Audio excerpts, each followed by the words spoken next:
José Silva estava deitado na maca do pronto-socorro, com o rosto coberto de sangue, quando a médica se aproximou para examiná-lo. 53 anos de estrada, milhares de quilômetros rodados, e nunca havia sentido tanto medo quanto naquele momento. Não era medo das fraturas que sentia no corpo depois do acidente. Era medo de que aqueles olhos castanhos que o fitavam através da máscara cirúrgica fossem exatamente iguais aos olhos que ele havia visto pela última vez há 27 anos. A médica pegou a prancheta com seus dados e leu em voz alta. José Silva, 53 anos, natural de Feira de Santana, Bahia. Ela parou de falar. Suas mãos começaram a tremer. E José soube, naquele instante, que sua filha Isabela havia se tornado a doutora que agora precisava salvá-lo da morte. Querido ouvinte, aproveite para se inscrever no canal e ouvir mais histórias surpreendentes e emocionantes como essa. Agora vamos continuar ouvindo a história e descobrir o que irá acontecer. A tempestade havia começado no final da tarde, quando José estava atravessando o interior de São Paulo na rodovia Presidente Dutra. Ele conhecia aquela estrada como a palma da mão. Havia percorrido aquele trecho centenas de vezes nos últimos 20 anos, transportando cargas entre São Paulo e o Nordeste. José era um caminhoneiro autônomo. Possuía seu próprio caminhão, um Mercedes-Benz 1620 que comprou usado 10 anos antes e mantinha em perfeitas condições. Era sua casa, seu escritório, sua fonte de renda. Passava mais tempo dentro da cabine daquele caminhão do que em qualquer outro lugar do mundo. Naquela tarde de quinta-feira, José transportava uma carga de eletrodomésticos de São Paulo para Salvador. Era um frete bom, que pagaria as contas do mês e ainda sobraria algum dinheiro para enviar para a mãe, que morava sozinha na Bahia e dependia de sua ajuda financeira. Quando as primeiras gotas de chuva começaram a cair no para-brisa, José não se preocupou muito. Estava acostumado a dirigir em condições adversas. Chuva, neblina, estradas ruins, trânsito pesado, tudo isso fazia parte da rotina de um caminhoneiro experiente. Mas aquela tempestade foi diferente de tudo que José havia enfrentado antes. Em questão de minutos, a chuva se tornou um dilúvio. Os limpadores de para-brisa não conseguiam dar conta da quantidade de água que caía. A visibilidade ficou praticamente nula. José tentou encontrar um posto de gasolina ou um local seguro para parar e esperar a tempestade passar. Mas estava em um trecho da estrada onde não havia acostamento adequado e parar no meio da pista seria muito perigoso. Decidiu continuar dirigindo em velocidade reduzida até encontrar um lugar apropriado para parar. Foi quando uma rajada de vento lateral atingiu o caminhão que José perdeu o controle do veículo. O caminhão pesado, carregado com 10 toneladas de eletrodomésticos, começou a derrapar na pista molhada. José tentou corrigir a direção, mas era tarde demais. O caminhão saiu da pista, desceu uma ribanceira e capotou 2 vezes antes de parar contra uma árvore. José perdeu a consciência no momento do impacto. Quando acordou, estava preso nas ferragens da cabine, sentindo dores por todo o corpo e vendo sangue escorrer de vários ferimentos. Um motorista que passava pela estrada viu os destroços e acionou o resgate. A ambulância chegou 40 minutos depois, junto com o corpo de bombeiros. Foi necessário usar equipamentos especiais para retirar José das ferragens. Durante o trajeto para o hospital, José entrava e saía de consciência. Lembrava de fragmentos, o barulho da sirene da ambulância, a voz do paramédico falando pelo rádio, a dor intensa no peito e na perna esquerda. Mas principalmente lembrava de um pensamento que não conseguia tirar da cabeça. Será que ia morrer ali, sozinho, sem ter a chance de resolver as coisas que deixou pendentes na vida? O hospital para onde José foi levado era o Pronto-Socorro Regional de Taubaté, referência em trauma para toda aquela região. Era um hospital público, mas com estrutura moderna e equipe médica experiente em casos de acidentes de trânsito. Quando chegou ao hospital, José foi imediatamente levado para a sala de emergência. Uma equipe de médicos e enfermeiros começou os procedimentos de avaliação inicial. Fizeram radiografias, exames de sangue, verificaram sinais vitais. Foi quando trouxeram os resultados dos exames que a médica responsável pelo caso entrou na sala. Era uma mulher de cerca de 30 anos, cabelos castanhos presos em um rabo de cavalo, olhos que chamavam atenção pela inteligência e determinação. Vestia jaleco branco com um crachá que José não conseguiu ler por causa da vista embaçada. A médica começou a examinar José com a eficiência profissional de quem estava acostumada a atender casos graves. Verificou os ferimentos, testou reflexos, fez perguntas sobre dor e sensibilidade. Era claramente uma profissional competente e experiente, mas foi quando ela pegou a prancheta para revisar os dados pessoais de José que algo mudou na atmosfera da sala. A médica leu o nome completo, a idade, a naturalidade. Sua voz falhou quando chegou no endereço de origem, Feira de Santana, Bahia. José, mesmo com a vista embaçada e a mente confusa pelos medicamentos, percebeu a mudança no comportamento da médica. Ela havia parado de se mover, estava olhando fixamente para a prancheta, suas mãos tremiam levemente. A médica tirou a máscara cirúrgica e olhou diretamente para José.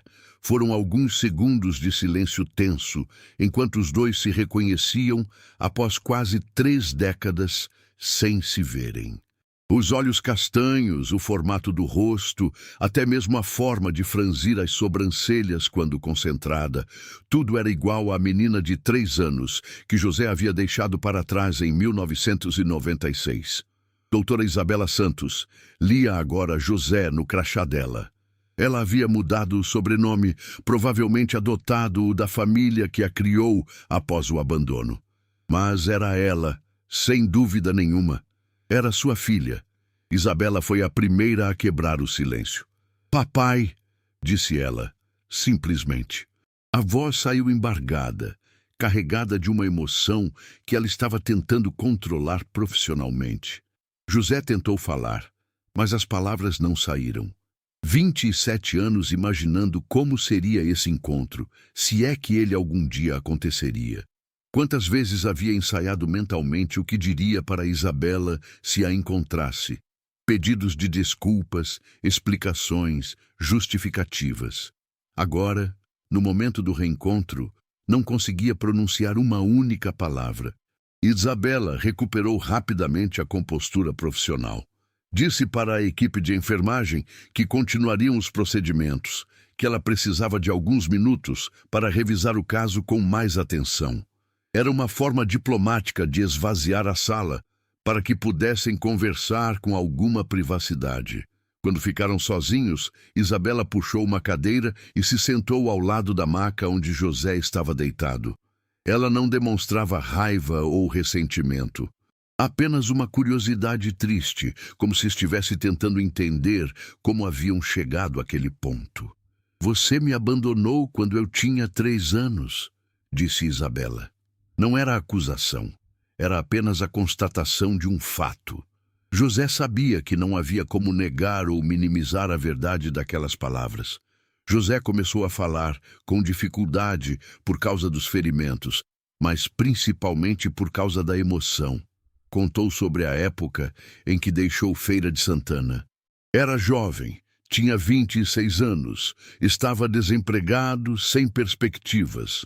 A mãe de Isabela, Carla, havia terminado o relacionamento com ele meses antes. Disse que ele era irresponsável demais para ser pai. Quando soube que um conhecido estava oferecendo trabalho como caminhoneiro em São Paulo, José viu uma oportunidade de recomeçar a vida. Não planejava ficar longe para sempre. A ideia inicial era trabalhar alguns anos, juntar dinheiro e depois voltar para a Bahia em melhores condições. Mas a vida na estrada se revelou mais complicada do que José havia imaginado. Os primeiros anos foram difíceis. Ganhava pouco, morava em pensões baratas, mal conseguia pagar as próprias contas. Enviar dinheiro para Carla e Isabela se tornou impossível. Com o passar do tempo, José foi criando raízes na nova vida. Conseguiu comprar seu próprio caminhão, tornou-se autônomo, passou a ganhar melhor. Mas também foi se afastando emocionalmente da filha que havia deixado na Bahia.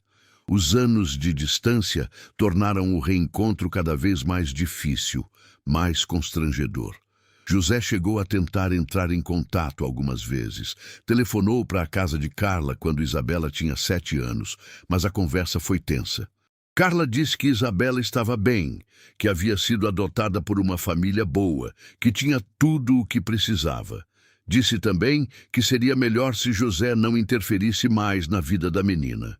Nos anos seguintes, José pensou muitas vezes em voltar para a Bahia, procurar Isabela, tentar explicar sua ausência, mas sempre encontrava desculpas para adiar esse reencontro.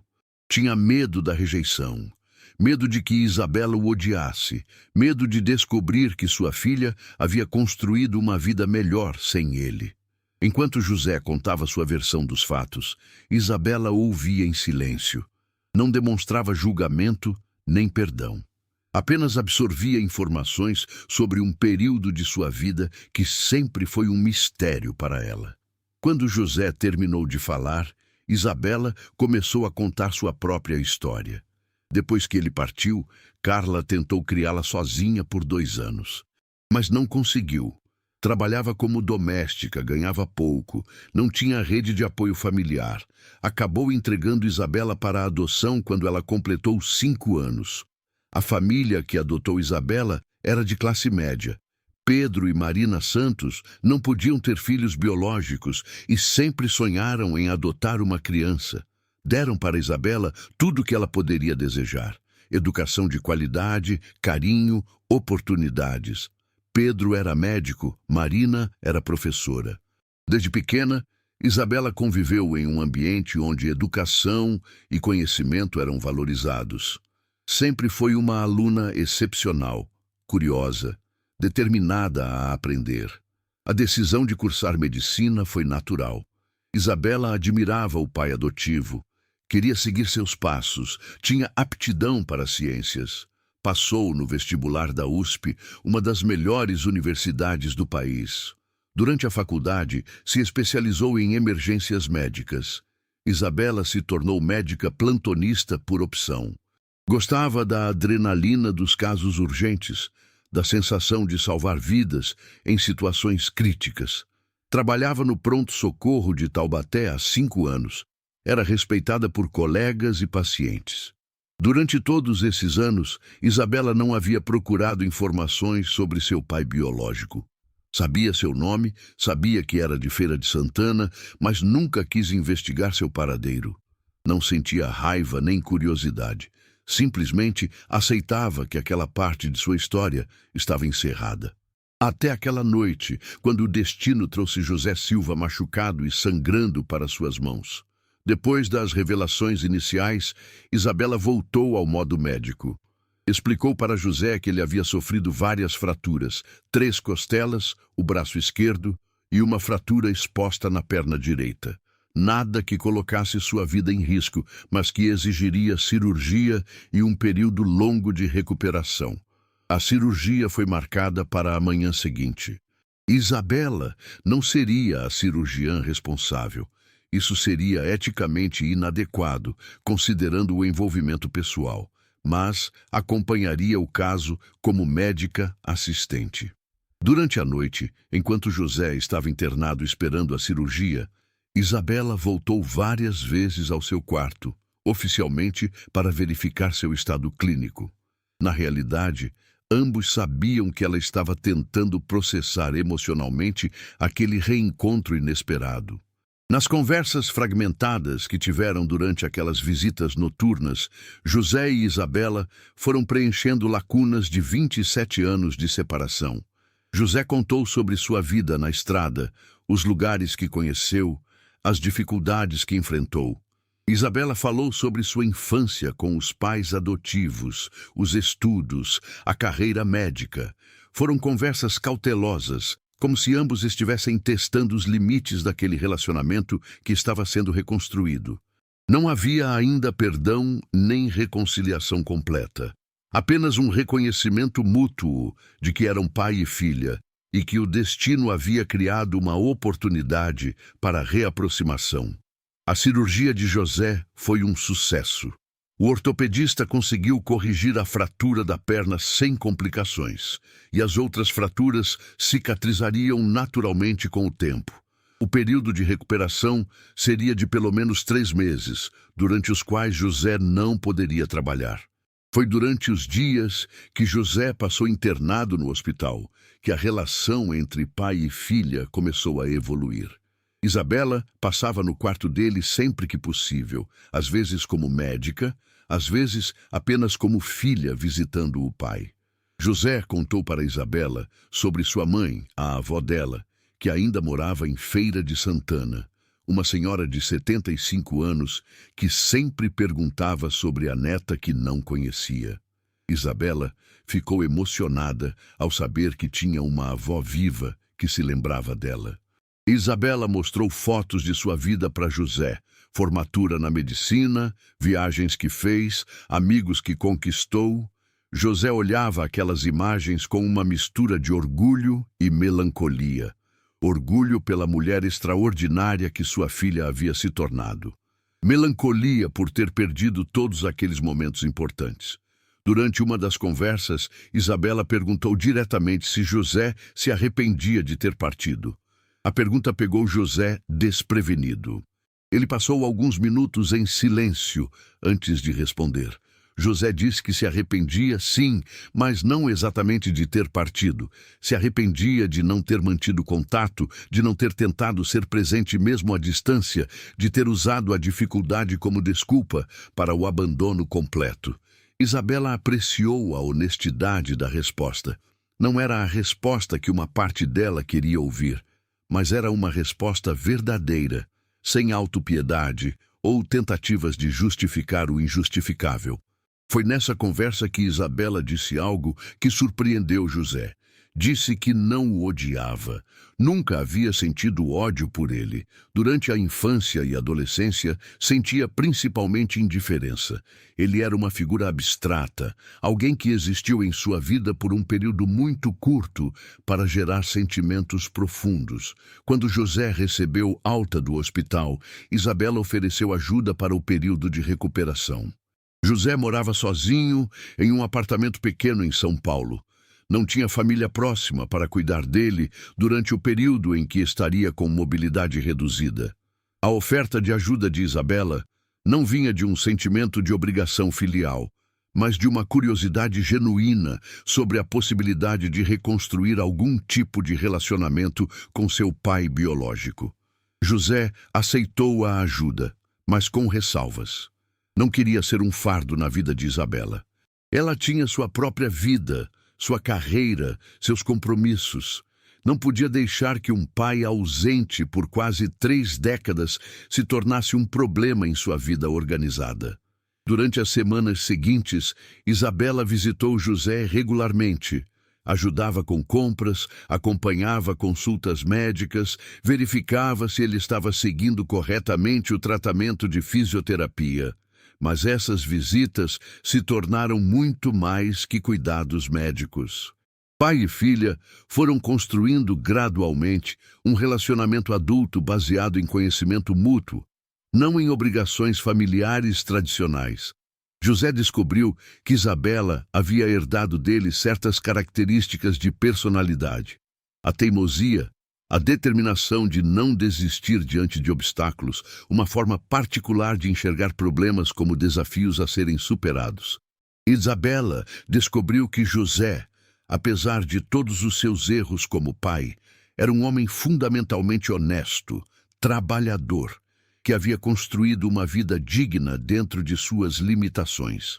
3 meses depois do acidente, quando José estava recuperado e pronto para voltar ao trabalho, pai e filha haviam estabelecido uma rotina de contato regular. Não era um relacionamento pai-filha convencional. Eles haviam perdido tempo demais para isso. Era algo diferente, mais parecido com uma amizade entre adultos que compartilhavam história e sangue. José tomou uma decisão importante durante o período de recuperação. Venderia o caminhão e se estabeleceria em Taubaté, próximo a Isabela. Estava cansado da vida na estrada, queria ter mais estabilidade, mais oportunidade de convivência com a filha.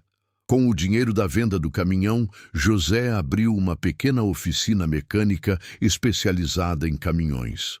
Sua experiência de tantos anos na estrada lhe deu conhecimento técnico valioso sobre manutenção de veículos pesados. A oficina prosperou rapidamente. José tinha a reputação de ser honesto e competente, qualidades raras no setor. Caminhoneiros de toda a região passaram a procurar seus serviços. Isabela acompanhou de perto o estabelecimento de José em Taubaté. Não apenas como filha, mas como amiga e conselheira.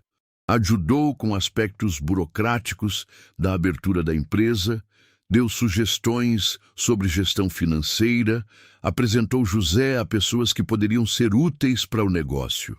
Um ano após o acidente que os reuniu, José e Isabela haviam construído um relacionamento sólido e maduro. Não era baseado em nostalgia ou tentativas de recuperar o tempo perdido. Era baseado em quem eram no presente, na capacidade que demonstraram de construir algo novo a partir de uma situação inesperada. José finalmente conheceu Pedro e Marina Santos, os pais adotivos de Isabela. O encontro foi inicialmente tenso. Eles viam José como o homem que havia abandonado a filha que eles criaram com tanto amor. Mas gradualmente foram reconhecendo que José não estava tentando substituí-los ou reivindicar direitos que havia perdido. Estava simplesmente tentando construir um novo tipo de relacionamento com Isabela. Durante o segundo ano de convivência, José e Isabela fizeram uma viagem juntos para a Feira de Santana. Era a primeira vez que Isabela conhecia sua cidade natal. Primeira vez que via sua avó paterna. Primeira vez que visitava o túmulo de Carla, sua mãe biológica, que havia morrido 5 anos antes. A viagem foi emocionalmente intensa para ambos. Para José, significava mostrar para Isabela suas origens, apresentá-la à família que ela nunca conheceu. Para Isabela, significava conectar-se com uma parte de sua história que sempre foi abstrata. A avó de Isabela, Dona Rosa, recebeu a neta com uma emoção que comoveu a todos. Aos 78 anos, ela havia perdido a esperança de conhecer a neta. Passou horas mostrando fotos antigas, contando histórias da família, cozinhando pratos tradicionais baianos. Durante essa visita à Bahia, José levou Isabela para conhecer os lugares de sua infância.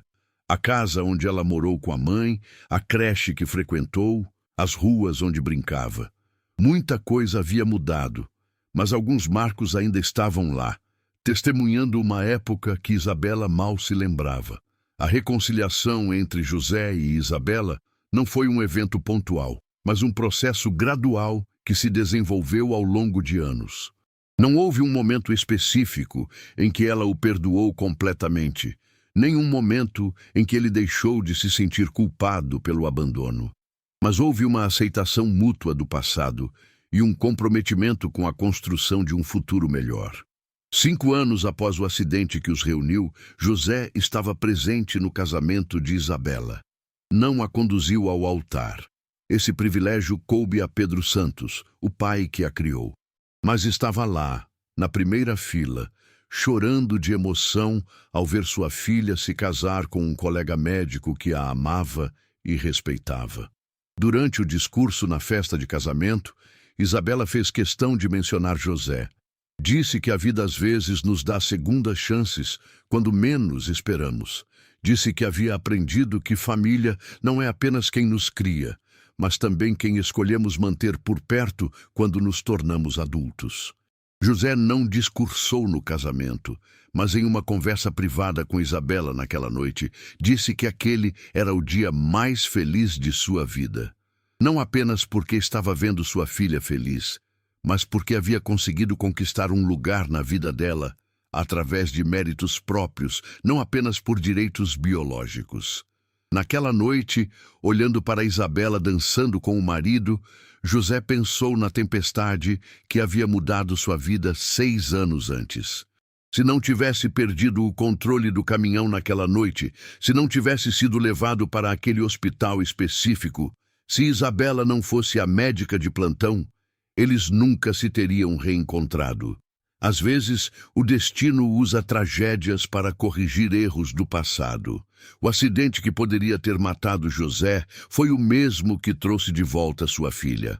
A tempestade que destruiu seu caminhão foi a mesma que reconstruiu sua família. José continuava trabalhando em sua oficina, agora expandida e próspera. Isabela continuava salvando vidas no pronto-socorro, mas agora eles tinham algo que não tinham antes. Um relacionamento verdadeiro, construído sobre bases sólidas de conhecimento mútuo, respeito e escolha consciente de manterem-se próximos. A história de José e Isabela provou que nunca é tarde demais para recomeçar, que segundas chances existem para quem tem coragem de aproveitá-las, e que às vezes o acaso conspira a favor daqueles que estão prontos para aceitar a responsabilidade por seus erros e trabalhar para corrigi-los. Querido ouvinte, se você gostou dessa história, curta o vídeo, se inscreva no canal, compartilhe e comente de que cidade você está vendo esse vídeo.